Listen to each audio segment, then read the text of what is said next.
Olá e sejam muito bem-vindos ao podcast Marcas com Marca, um podcast que procurará sempre contar histórias de marcas escritas em português pela voz de quem as faz.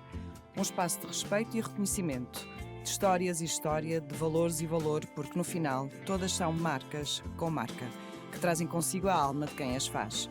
Venha connosco nesta viagem em jeito de conversa pelo tempo de marcas que são, afinal, de todos nós. Este é um podcast da revista Marketeer e eu sou a Maria João Vieira Pinto. Foi fundada em 1874 por Manuel José Ferreira Marques e é especializada em produção artesanal de peças de decoração, cutelaria, joalharia e artelato em prata e metal prateado. Com sede em Valbom, a Topázio continua a ser reconhecida pela sua tradição secular, unindo o design contemporâneo a técnicas ancestrais de fabrico manual. José Augusto Seca é o atual CEO de uma empresa cuja história começou quando o seu fundador foi buscar ao dote da esposa o fio que transformou em várias peças de ouro para vender na feira de Cantanhede, que, para quem não sabe, à época era de facto o núcleo do comércio de ouro. José, muito obrigada por ter vindo aqui, por estar aqui connosco. Eu ia começar exatamente por lhe pedir se nos contava um bocadinho desta história da Topázio, que é uma marca de todos nós e que remonta ao tal ano de 1874. Bom dia, muito obrigado por esta oportunidade. E, de facto, esta marca já fez mais de 150 anos, como disse. É extraordinário. É extraordinário. E tem uma história riquíssima. E, como disse, começou numa aventura, por assim dizer, do Sr. Manuel José Ferreira Marques, que pediu o cordão de ouro emprestado à esposa, fundiu e produziu Mal peças. Ela sabia. Sim, mas depois ele acabou por lhe devolver mais do que em dobro aquilo que ela lhe tinha emprestado. E com a visão empreendedora dele e a criatividade, produziu peças que de facto fizeram sucesso na Feira de Cantanhede. E esse foi o primeiro passo deste negócio, que rapidamente progrediu, e alguns anos mais tarde ele deu sociedade aos filhos e a firma passou a chamar-se Ferreira Marques e Filhos Limitada. E foi assim até ao falecimento dele, por altura de 1930, que ele terá falecido, e os filhos assumiram, nessa altura, a direção da empresa e dando-lhe o novo nome de Ferreira Marques e Irmão, e nesse caso eram dois irmãos, e foi nessa altura que registaram o nome da marca, Topázio, e escolheram esse nome em homenagem à mãe, que tinha uma especial preferência pela pedra preciosa com esse nome, e assim se manteve. Por volta de 1920, o negócio que foi iniciado apenas com artigos em ouro foi também alargado para produção em prata, e a partir daí a prata começou a ganhar importância dentro do negócio e ao longo das várias gerações tornou-se o core business da empresa.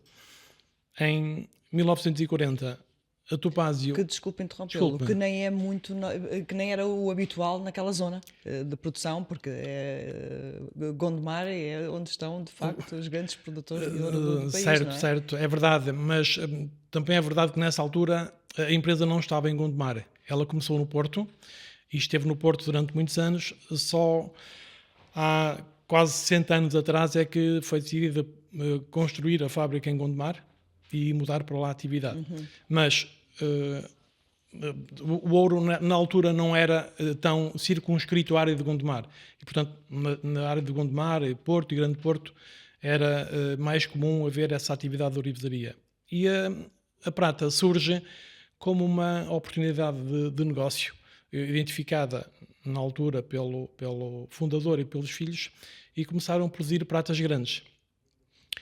E começaram já em 1940 com uma inovação que na altura trouxe, digamos, um fator diferenciador muito grande à marca, que foi pela primeira vez a produção dos talheres de prata pelo método de champagem, ao invés da fundição. Tornou-os muito mais leves, muito mais com desempenho visual muito mais bem conseguido, com uma perfeição muito maior, porque a fundição é mais porosa, a peça é mais pesada, é mais imperfeita.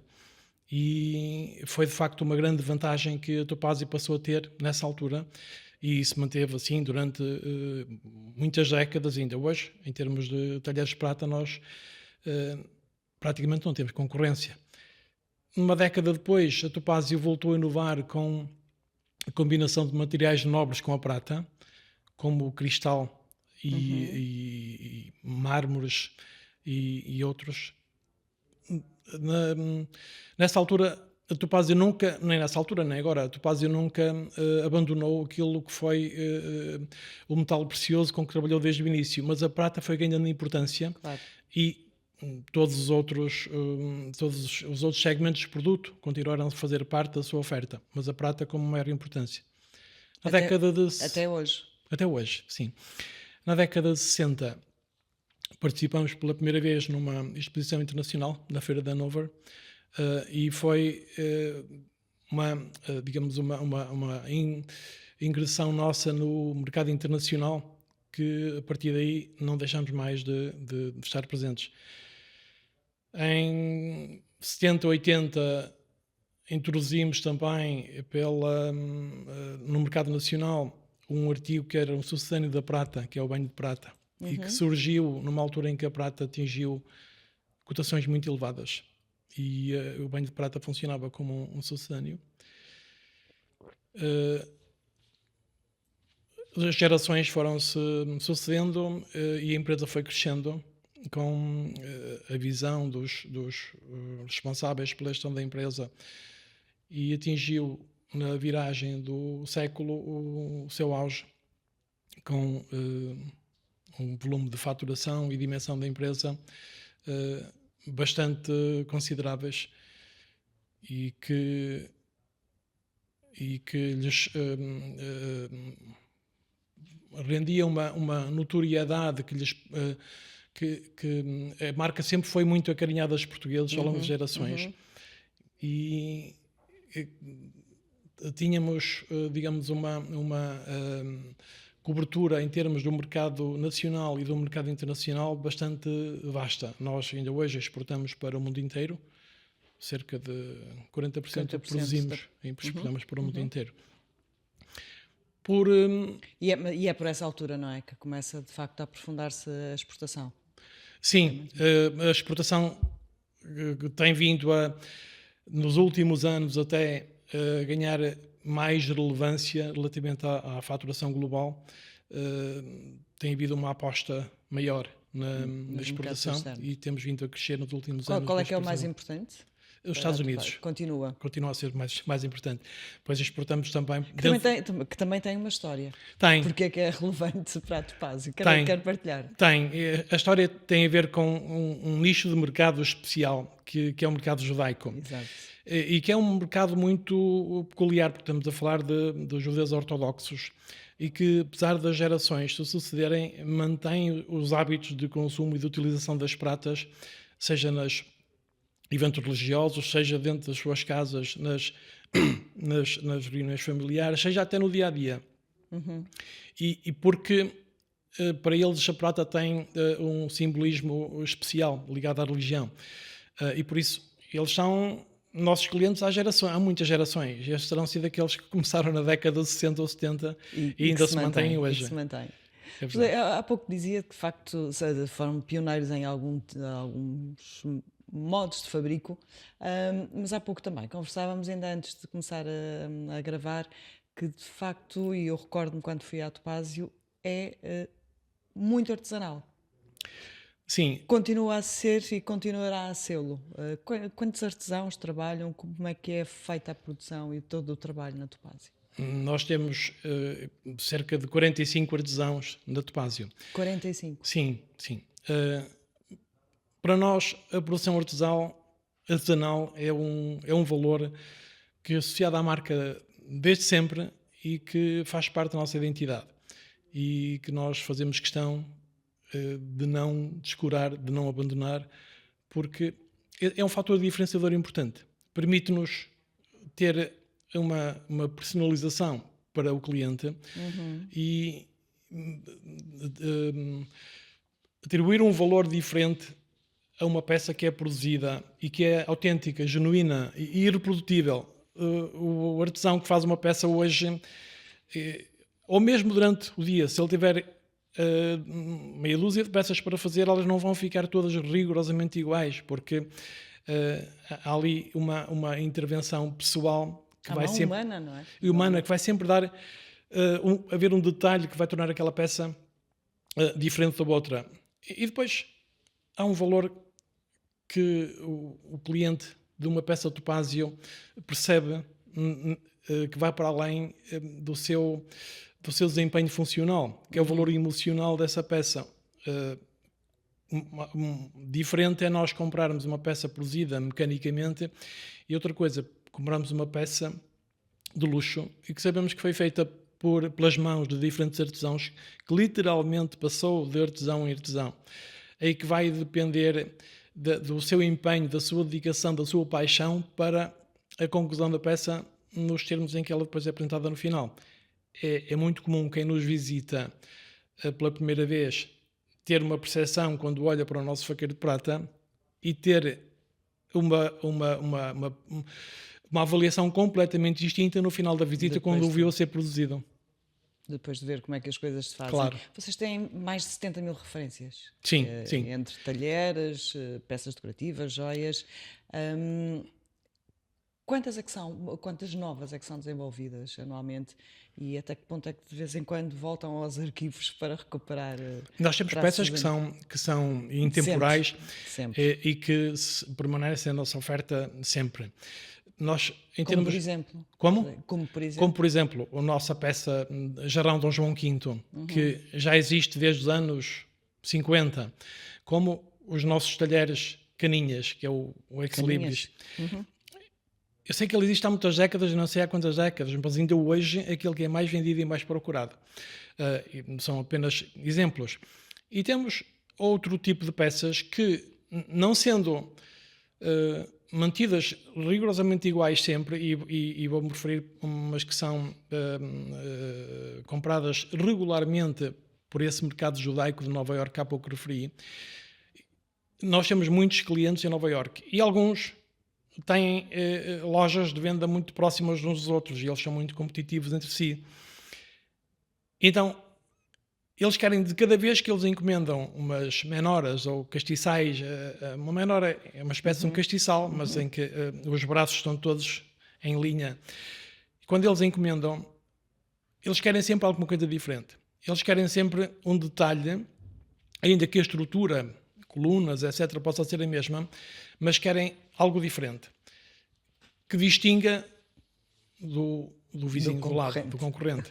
E nós temos essa capacidade. Aquilo que falava há pouco, da nossa produção artesanal, da nossa característica de manualidade, permite-nos ter esse fator diferenciador, que é nós podemos personalizar uma peça a pedido do cliente com grande facilidade. Tem a ver com essa característica da manualidade e que também decorre de uma experiência, de um saber fazer passado de geração em geração, que nós temos um cuidado enorme em preservar e em assegurar essa transferência. Mas para além desses pedidos, estava-me a dizer que de facto há modelos e há peças que se mantêm ao longo dos anos, mas há muitos modelos novos lançados todos os anos. Sim, ou nem por isso, ou mantêm-se um bocadinho reféns da história? Não. Nós temos uma história riquíssima, mas não vivemos do passado, não queremos ficar agarrados a ela. Temos uma preocupação, um grande foco em inovar com respeito à tradição, porque é a nossa identidade, é o nosso legado. Nós não ocultamos isso. Aliás, eu acho que é também isso que nos torna interessante aos olhos das novas gerações, é a autenticidade, é a nossa história. Mas temos, de facto, um foco muito grande na inovação, porque sabemos que precisamos de inovar, de produzir artigos de designers mais contemporâneos. E por isso fazemos associações com designers, com artistas, e temos feito isso muito nos últimos anos, que é uma forma também de nós chegarmos às novas gerações que têm preferências diferentes, e temos aqui uma diversidade na nossa oferta, para além daquilo que é a nossa oferta de tricos tradicionais. Produzimos sempre, costumamos lançar novas coleções 2 vezes por ano, uma em setembro e outra no primeiro trimestre de cada ano. O que temos vindo a fazer nos últimos anos, e de uma forma crescente, e estamos a reforçar isso, são essas parcerias com designers que, nas nossas produções, em que um dos nossos principais valores é o elevado padrão de qualidade que nós, cujo compromisso nós temos com os nossos clientes, e é um dos símbolos que identificam a nossa marca e nos distingue da concorrência, mas a par disso procurarmos fazer um reforço do valor artístico associado às nossas peças, do seu posicionamento até como um objeto de cultura que vai muito para além do seu efeito decorativo, e que cada vez mais é um outro mercado que existe, essencialmente num público mais jovem. Mas esse público mais jovem reconhece de facto o valor da marca Topázio. E eu pergunto isto porque nos últimos anos têm sido lançadas, têm aparecido muitas marcas, mesmo em Portugal, ligadas à produção de peças, algumas não de ouro, mas enfim, sucedâneos. E algumas delas até só no mundo digital. São uma concorrência forte. São uma concorrência forte, mas nós também temos uma presença cada vez mais forte no mundo digital, com a nossa loja online e com a nossa presença digital, e que é uma forma também de ganharmos notoriedade e de termos mais alcance, e também de conhecermos aquilo que são as necessidades dos nossos clientes. É uma ferramenta que nós usamos, mas o que nós sentimos é que, mesmo nas novas gerações, que não conhecem tão bem a marca, mas que começam a conhecê-la até por essas ferramentas de marketing que agora referi, e que essas novas gerações, existe um segmento de clientes que, quando compram um objeto, não têm um interesse unicamente do efeito decorativo desse objeto, e procura comprar uma história, um processo, um saber fazer. E é aí que a Topázio existe. Até porque isto é uma marca que continua a passar muito de geração em geração, não é? De família. Certo. Há pouco referi aos talheres. Claro. E quando a peça Topázio, que é intemporal e que atravessa gerações, ela cria uma história também. Ela acaba por se tornar num legado, numa herança emocional. Portanto, não há o risco de se perder aqui pelo meio com estas novas tendências. É sempre um desafio muito grande numa empresa com mais de 150 anos, a inovação sem correr o risco de perder a identidade da marca e de respeitar o legado que nos foi deixado. E nós temos que ter o cuidado de manter esse equilíbrio, mas o que nós não podemos nunca perder é o foco na inovação, e procurar captar novos clientes sem descurar aqueles clientes mais fiéis e que têm uma preferência por um outro tipo de produto, mas conseguirmos... nós não queremos viver do passado, queremos transformar a tradição em futuro e conseguir chegar às novas gerações com o mesmo impacto, a mesma notoriedade que tivemos nas gerações anteriores. Tem uma loja física, está a falar de pontos de venda, uma loja física em Gondomar, na fábrica, Sim. não é? Tem a loja online, está prevista a abertura de mais pontos de venda?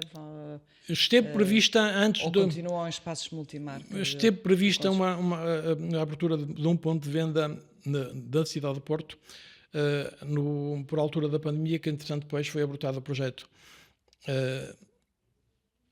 Não está abandonada a ideia, mas neste momento não, digamos, para já não. Para já não. Há pouco falava de parcerias. Uma relevante foi quando os 150 anos com o Mood. Certo.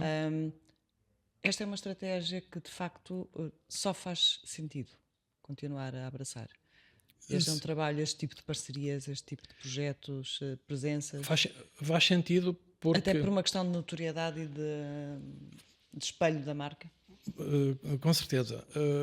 A coleção dos 150 anos que esteve exposta no MUD foi criada e produzida com um propósito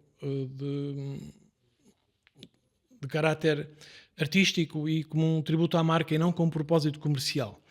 Com esse mérito. Certo. E de facto ela cumpriu e vai cumprindo o seu objetivo, porque nós temos mantido as peças em exposição. Temos até agora em análise uma proposta para uma galeria em Paris para estar lá exposta.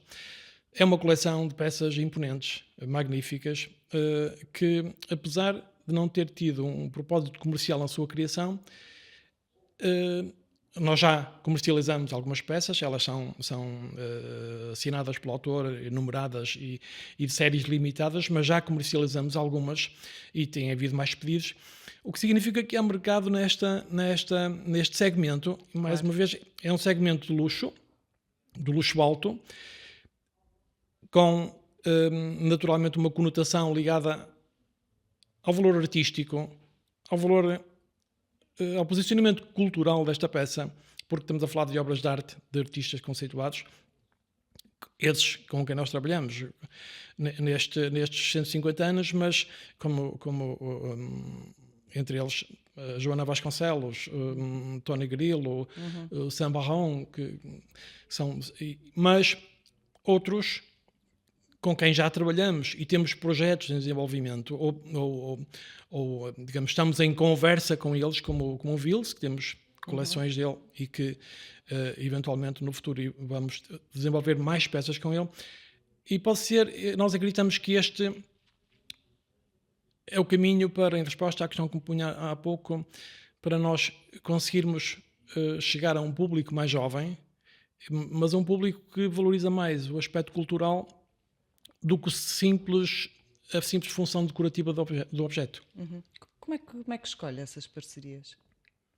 Falou-me de 3 nomes relevantes: Tony Grillo, Joana Vasconcelos, Vils. Como é que são vocês que proativamente vão à procura e como é que os escolhem? Ok, sim, somos nós com a nossa equipa. No caso dos 150 anos, o curador da exposição foi o próprio Tony Grillo. Tony Grillo já trabalhou connosco, já foi nosso diretor criativo durante muitos anos. Recordo. Temos e eu pessoalmente, uma ligação muito, muito forte com ele. E quando pensamos nos 150 anos, eu resolvi convidar. Era inevitável. Não era inevitável, mas é alguém que nos conhece bem, alguém que conhece, por um lado, o mundo da arte, porque ele tem a sua própria galeria e conhece, tem um círculo onde ele, se movimenta muito bem. E, por outro lado, conhece bem o Topázio e foi ele quem, no próprio briefing daquilo que deveriam ser as criações de cada artista, foi supervisionado por ele. Portanto, este projeto tem muito Tony Grillo nele. Portanto, nós naturalmente que validamos os nomes que ele nos propôs, mas claro que o mérito deste sucesso em grande parte dele, e deixe-me também não deixar aqui de fora os artesãos, porque foi uma ligação entre os criadores, artistas e os artesãos que na prática depois aplicam aquilo que é a grande mais-valia da Topázio, que é este saber acumulado ao longo dos anos. E que depois se reflete desta nas forma. Nas peças finais. José, está há 30 anos, ou há mais de 30 anos, ligado a esta marca. É toda uma vida. É muito tempo. Como é que começa? O que é que foi aprendendo com ela e até onde é que a quer levar? Como é que começa? Quando eu conhecia já a Topázio antes de ir para lá trabalhar, quando foi para um cargo de chefia na área financeira, e eu acho que eu, como todas as pessoas que vão para a Topázio, e se calhar eu falo da Topázio porque é a única que eu conheço por dentro, se calhar é normal uma empresa familiar como a Topázio, que há pouco não referi, mas que ainda hoje se mantém detida na totalidade pela família do fundador. Exato. Se calhar é normal numa empresa com esta longevidade e com esta cultura interna e com esta ligação à família, eu que se calhar é normal que os trabalhadores sintam digamos, uma afeição pela marca, uma paixão à medida que os anos vão passando, pode ser validade nossa. Eu digo nossa porque eu sinto que aquilo que se passa comigo passa-se com os outros. Mas estamos a sentir que a Topázio é um bocadinho nossa, que fazemos parte dela. E foi assim comigo também. Eu, depois de lá estar, tive 20 anos antes de ser convidado para fazer parte da administração, noutras funções, mas digamos que ao longo dos anos, à medida que eles foram passando, eu fui-me sentindo cada vez mais ligado à marca, mais ligado à Topázio, às pessoas, à cultura interna, àquilo que tem sido sempre ao longo dos anos, nas gerações que eu conheci na liderança da empresa, e o cuidado pessoal e humano que têm com todos. Há aqui um carinho muito grande, e também o carinho que nós sentimos dos portugueses. Quando se fala na marca, é sempre um orgulho tão grande quando ouvimos alguém falar na marca, e geralmente só se fala bem, quando quem conhece a marca, quem tem a marca em casa, e para mim é gratificante ouvir sempre falar bem da Topázio, naturalmente. Mas tem alguma ambição para esta marca? Ou tem algum sonho para esta marca? Também já é muito sua, não é? É muito minha. Não tenho, mais uma vez, não quero ter a habilidade de pensar num sonho para a marca. Aquilo que eu gostaria é que a marca continuasse a ser uma referência na arte de trabalhar a prata como é hoje, e de produzir artigos de qualidade superior, de continuar com os valores que sempre estiveram associados à marca, que é elevados padrões de qualidade, a manualidade naquilo que ela faz, e manter-se, de facto, como uma referência neste universo. Aquilo que posso pensar em termos de quando eu deixar a marca, o que eu gostava é de sentir que, de alguma forma, fizemos, eu e a minha equipa, que eu não posso nunca fazer nada sozinho, conseguimos fazer algo para que a Topázio contribuísse para o fortalecimento da orivesaria em Portugal. É um sentimento que a mim me apraz pensar que, de alguma forma, contribuímos para que a Topázio, enquanto empresa de orivesaria, também contribui para o fortalecimento deste setor que de facto nos deixa orgulhosos. E que é tão apreciado lá fora também, e valorizado lá fora. Quando a minha filha nasceu, começámos a fazer um faqueiro palhinhas. Caninhas. Obrigada. Caninhas. Agora baralhei-me. Por isso também muito obrigada. Obrigada pela partilha desta história. Continuem um grande trabalho com a Topázio. Obrigada. Muito obrigado.